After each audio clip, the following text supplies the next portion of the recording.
So hello everyone. So our next topic is motion.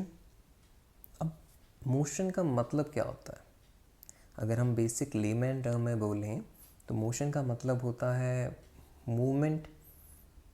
कोई भी चीज़ अगर मूव कर रही है तो हम कह देंगे कि वो ऑब्जेक्ट मोशन में है।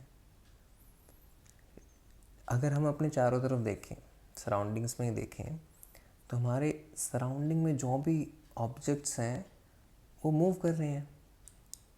पर आप बोलोगे कि ये क्या बोल रहे हैं आप, मेरे साइड में एक चेयर है, वो तो वहीं की वहीं है, वो तो मूव कर नहीं रही। मेरे सामने टेबल है, वो वहीं की वहीं है, वो मूव कर नहीं रही। तो आप कैसे बोल सकते हो कि जो सराउंडिंग में सब ऑब्जेक्ट्स हैं वो मूव कर रहे हैं? अब इसको हम एक रिलेटिव अप्रोच होती है कि किस रिलेटिव में वो हमारे रिलेटिव से कंपेयर करें, हमारे कंपैरिजन में वो मूव नहीं कर रहे, लेकिन एक्चुअली में वो मूव कर रहे हैं। अब वो कैसे मूव कर रहे हैं वो हम अपने एग्जाम्पल से समझेंगे, लेकिन ये एक पूरा एक सच है कि the world and everything in it do the motion. So जो भी चीज़ें हमारे सराउंडिंग में हैं वो मोशन करती हैं। अब उसको हम एग्जाम्पल से समझते हैं, लेकिन फर्स्ट ऑफ ऑल आपको ये तो पता है ना कि जो हमारी अर्थ है वो अपने एक्सिस पे रोटेट करती है। तो ये सबको पता ही है कि earth rotate about its own axis. तो हम एग्जांपल लेते हैं, जो जैसे कि हम एग्जांपल लें तो रोड, जो हाईवेज़ होते हैं, बेसिकली रोडवेज़ होते हैं, जो हमारे हमारे घर के सामने जो गली है वो मान लो रोड। सो जो रोड है वो अर्थ के रोटेशन के साथ मूव करेगी ना, रोड अर्थ पे ही है ना। तो हम कह रहे हैं कि अर्थ रोटेट कर रही है, तो हम ये भी तो कह देंगे कि रोड भी रोटेट कर रही है। भले ही हमें वो स्टेशनरी दिख रहा हो, लेकिन रोटेट तो कर रही है ना, तो वही मोशन हुआ। तो वही हम कहना चाह रहे हैं कि जो हमें स्टेशनरी लगते हैं ऑब्जेक्ट, वो भी मूव करते हैं। तो हम एग्जांपल लिखें, रोडवेज मूव्स विथ किसकी रोटेशन के साथ? Earth rotation. Roadways moves with earth rotation. अब ये तो पता चल गया हमें कि रोडवेज मूव करते हैं अर्थ के साथ। अब इस एग्जांपल को और एनहेंस करें। अब ये बताओ कि अर्थ किसके अराउंड वो रिवॉल्व करती है? सन के अराउंड। तो हम ये कह सकते हैं जो अर्थ है, अर्थ्स ऑर्बिट रिवॉल्व करना अराउंड किसके अराउंड? सन के around. Earth's orbit around the sun. और एनहेंस करें इस एग्जाम्पल को। चलिए, अब सन किसके अराउंड वो करता है रिवॉल्व? हमारी गैलेक्सी का नाम क्या है? Milky Way galaxy. और जो सन है वो ऑर्बिट करता है around the Milky Way galaxy. तो हम लिख सकते हैं the sun orbit around the centre of the Milky Way galaxy.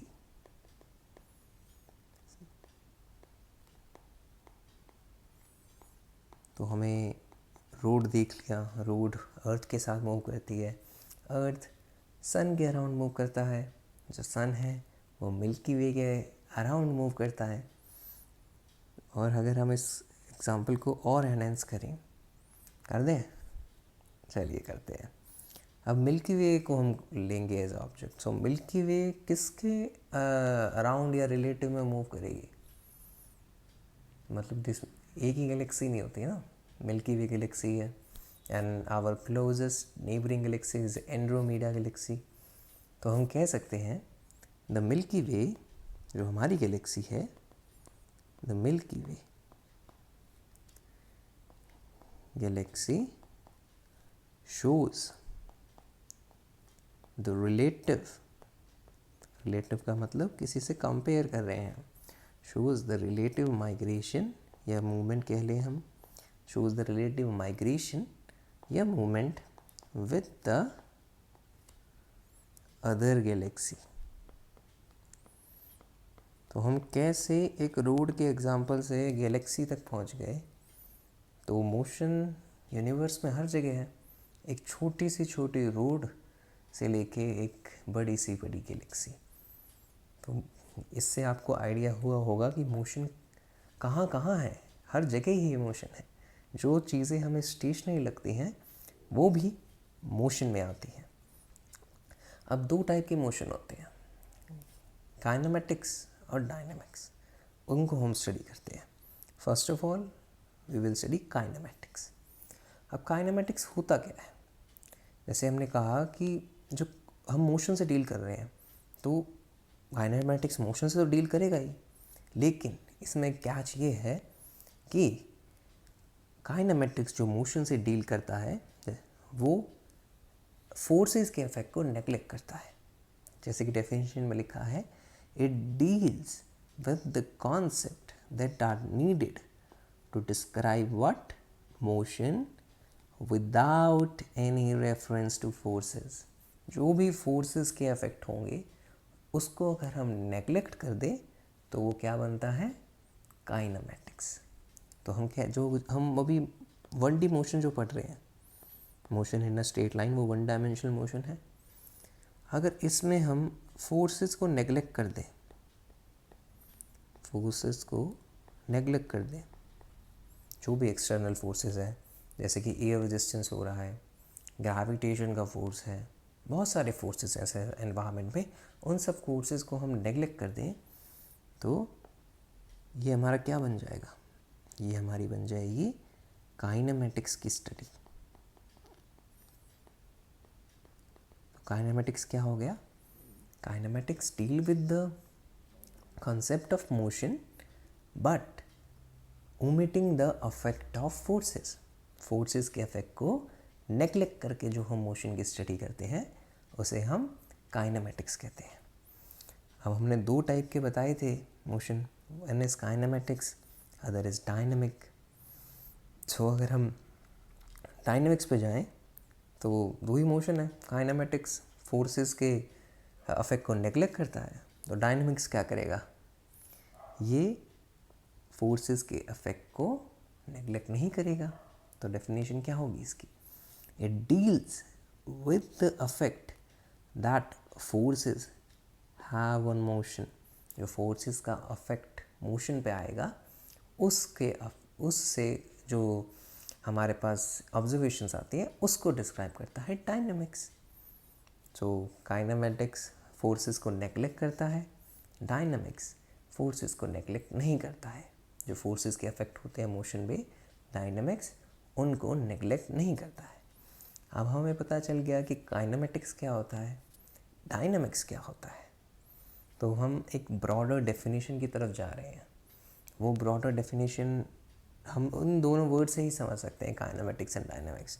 तो पहले हम दोनों वर्ड लिख लेते हैं। One is kinematics, another one is dynamics। दो वर्ड लिख लिए, इनके बीच में अगर हम प्लस का साइन लगा दें और यहाँ पे इक्वल टू लगा दें तो हम क्या लिखेंगे? हम लिखेंगे mechanics. Mechanics is the sum of kinematics and dynamics. Mechanics सबसे ज़्यादा बेसिक ब्रांच है फिज़िक्स की।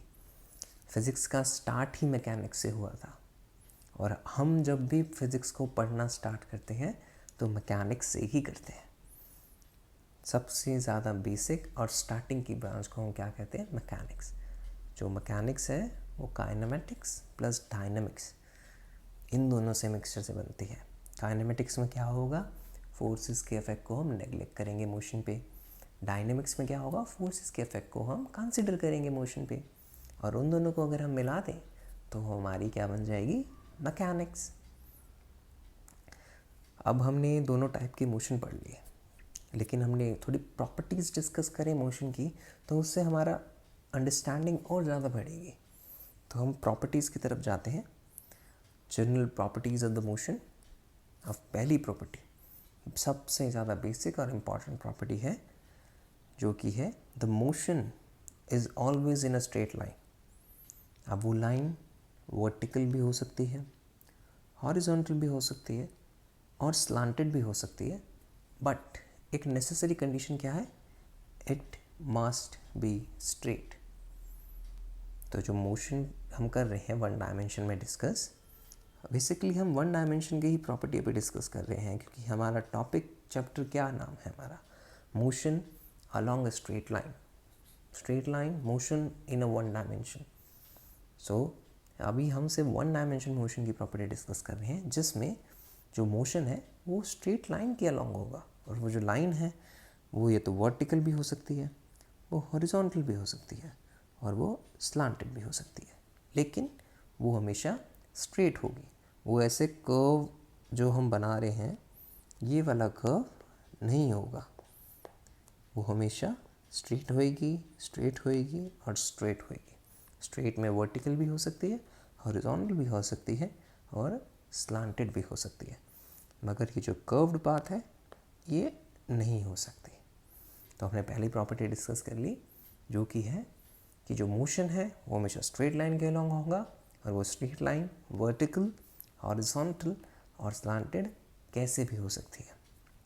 अगर हम अब सेकंड प्रॉपर्टी की तरफ जाएं, तो सेकंड प्रॉपर्टी में हम देखते हैं कि जो फोर्सेस का जो अफेक्ट है, जो पुश या पुल करना, फोर्स क्या करते हैं बेसिकली, हम या तो पुश करेंगे या पुल करेंगे। फुटबॉल को हमने किया, पुश किया, दरवाज़ा को हमने खोलने के लिए पुल किया, तो हमने उसे अंदर की तरफ खोला तो वो हमने पुल किया। तो फोर्स से क्या हो रहा है, मोशन हो रहा है ना। फुटबॉल को हम फोर्स लगा रहे हैं तो मोशन हो रहा है, पर हमने काइनेमेटिक्स में क्या कहा था कि हम फोर्सेस के इफेक्ट को नेग्लेक्ट करेंगे। तो अभी के लिए हम जो फोर्सेस है उसका जो इफेक्ट है मोशन पे, उसको डिस्कस नहीं करेंगे। अभी के लिए सिर्फ हम मोशन को डिस्कस करेंगे, जो मोशन इटसेल्फ जो हो रहा है और उसके चेंजेस में, मोशन जो इटसेल्फ हो रहा है और उस मोशन के चेंजेस को डिस्कस करेंगे। अभी के लिए हम फोर्सेस को नेग्लेक्ट करेंगे, क्योंकि हम अभी काइनेमेटिक्स पढ़ रहे हैं, जो 1D डायमेंशन में हम बात कर रहे हैं। ये हमारी सेकंड प्रॉपर्टी होगी। और थर्ड प्रॉपर्टी है, तो हम थर्ड प्रॉपर्टी को कैसे डिफाइन कर रहे हैं, the moving object is either a particle or an object that moves like a particle.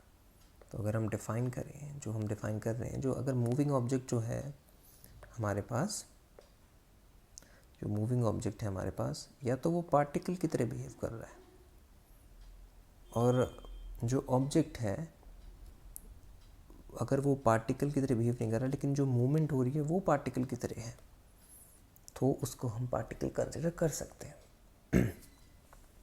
ये तो एक बहुत ही कॉम्प्लेक्स सी डेफिनेशन होगी ना, तो उसको अभी कॉम्प्लेक्सिटी को हम रिमूव कर देते हैं। सबसे पहले हम बताते हैं पार्टिकल होता क्या आखिरकार। जो हम पार्टिकल की बात कर रहे हैं कि ऑब्जेक्ट को हम पार्टिकल मानेंगे, तो पार्टिकल आखिरकार होता क्या है। तो पार्टिकल होता है point like thing is called a particle. तो एग्जांपल अगर हम लें इलेक्ट्रॉन, सब एटॉमिक लेवल, बहुत ही छोटा यूनिट है, बहुत ही ज़्यादा छोटा, मतलब एक पॉइंट बना दें हम, इससे भी छोटा है, अगर हम ये पॉइंट बना रहे हैं इससे भी छोटा है इलेक्ट्रॉन, सब एटॉमिक लेवल की, मतलब एक पॉइंट लाइक थिंग है, बहुत ही छोटी चीज़। तो अगर हमारे पास कोई ऑब्जेक्ट बोले कि अगर हम इलेक्ट्रॉन का ऑब्जेक्ट बोले, तो उसको हम पार्टिकल लेके आगे का प्रोसीजर कर सकते हैं, लेकिन ये तो बहुत छोटी चीज़ है, इसको हम डायरेक्ट पार्टिकल ले पा रहे हैं। लेकिन हमारे पास कोई बड़ा सा ऑब्जेक्ट आ जाए, जैसे कि हम कहें कार। अब कार को हम पार्टिकल कैसे मानेंगे। आप बोलेंगे ये क्या बोल रहे हो सर, कार को कैसे पार्टिकल मान सकते हैं। आपने कहा पार्टिकल तो एक पॉइंट लाइक थिंग होता है, तो हम कार को पार्टिकल नहीं मानेंगे। हमने जो ये सेकंड पार्ट है ये बता रहा है कि ऑब्जेक्ट की जो मूवमेंट है, जो कार की जो मूवमेंट है, उसकी मूवमेंट को हम पार्टिकल की मूवमेंट की तरह मानेंगे। तो जो ऑब्जेक्ट है अगर उसका साइज़ बड़ा है तो उसको हम पार्टिकल कब मानेंगे? उसको पार्टिकल हम तब मानेंगे, तो ऑब्जेक्ट के लिए हम लिख देते हैं जो काफ़ी बड़ा है, बिग, तो उसको हम पार्टिकल कब मानेंगे? जब वो उसका जो वो अगर स्पीड x से जा रहा है तो उसका जो सारा पोर्शन है वो भी स्पीड x से जा रहा है, वो भी सेम डायरेक्शन में।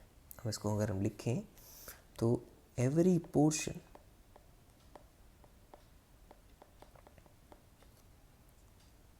of the object moves in the same direction, moves in the same direction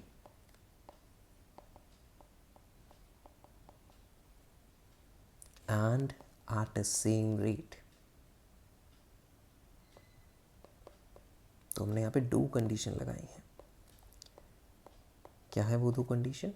अगर हमारे पास कोई बड़ा ऑब्जेक्ट है तो उसको अगर हमें उसकी जो मूवमेंट है हमें पार्टिकल मूवमेंट की तरह माननी है, तो उसका जो पोर्शन है, पोर्शन का मतलब होता है एक छोटा सा पोर्शन लेना उसकी होल बॉडी पे, तो उसका जो पोर्शन है वो तो सेम डायरेक्शन में जाना चाहिए ही चाहिए, और इसके साथ हमने एक्स्ट्रा क्या डाल दिया, उसी रेट पे जाना चाहिए, उसी स्पीड पे जाना चाहिए जिस स्पीड से ऑब्जेक्ट मूव कर रहा है।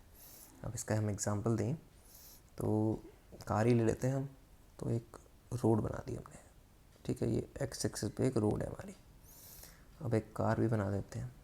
कार जी हमारी जा रही है, ये हमारी कार है, ठीक है, ये हमारी कार है। ड्राइंग पे कुछ मत बोलना, बस कार मान लो तुम इसे। कार है हमारी, ये जा रही है राइट डायरेक्शन पे और इसकी स्पीड हम मान लेते हैं एस है। अब हमने पोर्शन की, बड़ा ऑब्जेक्ट है, नहीं ऑब्जेक्ट बड़ा है, तो हम उसका वो ये वाली डेफिनेशन देखेंगे ऑब्जेक्ट की।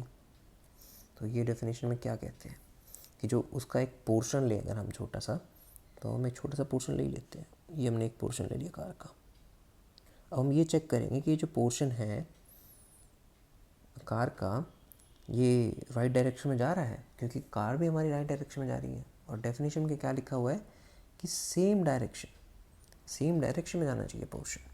तो पोर्शन देख रहे हैं हम, कार राइट में जा रही है तो पोर्शन भी इधर ही जाएगा। और एक चीज़ और ऐड करी थी हमने कि पोर्शन सेम डायरेक्शन में जाना चाहिए और सेम रेट पे जाना चाहिए, मतलब सेम स्पीड से जाना चाहिए। और हमने कार की स्पीड कही है एस, राइट डायरेक्शन में, तो जो पोर्शन है वो भी एस स्पीड से ही जाएगा ना। ये तो है नहीं वो पीछे रह जाएगा कहीं। जैसे कि हम फुटबॉल का एग्जांपल लें, फुटबॉल को तुम गोल की तरफ किक करोगे तो वो गोल की तरफ ही जाएगी। अब ये तो है नहीं उसका कुछ पोर्शन किसी और डायरेक्शन में चला जाएगा किसी और स्पीड से, बॉल एज अ होल पूरी सेम डायरेक्शन से ही जाएगी ना गोल की तरफ। ये तो है नहीं ना कि उसका पोर्शन, ना जी मैं तो यहीं रुक रहा हूँ तुम जाओ बाकी फुटबॉल, ये नहीं होता ना। तो वही हमने एक्सप्लेन करा है कि किस ऑब्जेक्ट को हम पार्टिकल मानेंगे, और ऑब्जेक्ट अगर बड़ा होगा तो उसकी मूवमेंट को हम कैसे पार्टिकल के मूवमेंट जैसा मानेंगे। अब एक एग्जांपल देके इसको और अच्छी तरह समझाते हैं। तो हमारा एग्जांपल है, लाइक दो पिक्चर है, राइट वाली तो शायद आपको पता ही होगी। राइट वाली को हम बोलते हैं फुटबॉल, सबने खेला ही होगा कभी ना कभी तो। राइट पिक है हमारी फुटबॉल, और जो लेफ़्ट में है हमारे उसे हम बोलते हैं टम्बलवीड। आएंगे हम इस पे कि क्या होता है, पर अब हमें ये चेक करना है कि इन दोनों में से कौन से को हम पार्टिकल कंसिडर कर सकते हैं। दोनों बिग हैं, जो छोटे ऑब्जेक्ट हैं वो तो पार्टिकल हम मान ही रखते हैं एज इट इज़, इलेक्ट्रॉन जैसे हो गया, पर ये तो बिग हैं, फुटबॉल, टम्बलवीड इलेक्ट्रॉन से तो काफ़ी बिग है ना, उनसे कंपेयर करके बोल रहे हैं। तो हम ये कैसे चेक करेंगे ये पार्टिकल है कि नहीं। जैसे हमने फुटबॉल का एग्जांपल दिया था उसको और एक बार अच्छे से समझाते हैं। तो हम मान लेते हैं कि फ़ुटबॉल हमने राइट डायरेक्शन में किक कर दिया और उसकी स्पीड है एस। हम ये चेक करना है कि इसका ऑब्जेक्ट, बड़ा ऑब्जेक्ट है ना, इसका जो मोशन है वो पार्टिकल जैसा मोशन हम कंसिडर कर सकते हैं कि नहीं। तो हमने क्या डेफिनेशन दी थी चेक करने की, जो उसका पोर्शन है ये हम पोर्शन ले लेते हैं एक, उसका पोर्शन सेम डायरेक्शन में जाना चाहिए जहाँ पे ऑब्जेक्ट जा रहा है, जो कि राइट डायरेक्शन। ऑब्जेक्ट हमारा राइट डायरेक्शन में जा रहा है तो हमारा पोर्शन भी राइट डायरेक्शन में जाएगा ना। ये तो है नहीं कि वो कहीं और चला जाएगा हम फुटबॉल को जब किक करेंगे। और उसकी स्पीड भी सेम ही होगी एस।